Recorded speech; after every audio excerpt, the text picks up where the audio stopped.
बिस्मिल्लाहिर्रहमानिर्रहीम। अस्सलाम वालेकुम डियर फ्रेंड्स, मेरा नाम है हसीब और आप देख रहे हैं Haseeb for you YouTube channel. इस चैनल में मैं आपके लिए गेमिंग से रिलेटेड, क्रिकेट से related videos, tips and tricks लाता रहता हूं। तो आगे बढ़ने से पहले मेरी आपसे रिक्वेस्ट है कि अगर आपने हमारा channel Haseeb for you subscribe नहीं किया तो प्लीज़ से सब्सक्राइब कर दें और बेल आइकन को प्रेस कर दें ताकि आपको हमारे नए वीडियोज़ की नोटिफिकेशन सबसे पहले मिल जाए करे। तो आज का हमारा टॉपिक है कि हम India versus Pakistan live stream match कैसे देख सकते हैं। तो मैं आपको डिस्क्रिप्शन में लिंक दे दूंगा, आपने वो उस पर क्लिक करना है। तो आप ऐसे टैब पे आएंगे, आपने इधर ये करना है तो आप इधर डायरेक्ट इधर आ जाएंगे हमारी वेब।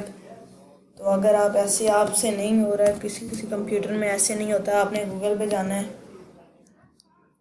इधर लिखना है India Asia cup live stream में टीवी स्पोर्ट्स,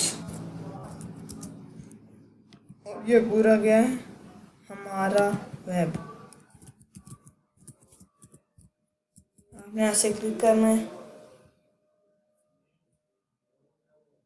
ये आ जाएगा। सबसे पहले आपने इस पर क्लिक करना है। अभी ये मैच जैसे कि शुरू नहीं हुआ है, इधर आपको लाइव स्ट्रीम मिल जाएगी। अभी ये बिगेन होगा, इधर आपको मिल जाएंगे सारे match. So thank you for watching. अगर आपने हमारा चैनल हसीब फॉर सब्सक्राइब नहीं किया तो प्लीज़ से सब्सक्राइब कर दें और बेल आइकन को प्रेस कर दें ताकि आपको हमारे नए वीडियोज़ की नोटिफिकेशन सबसे पहले मिल जाएगा। So thank you.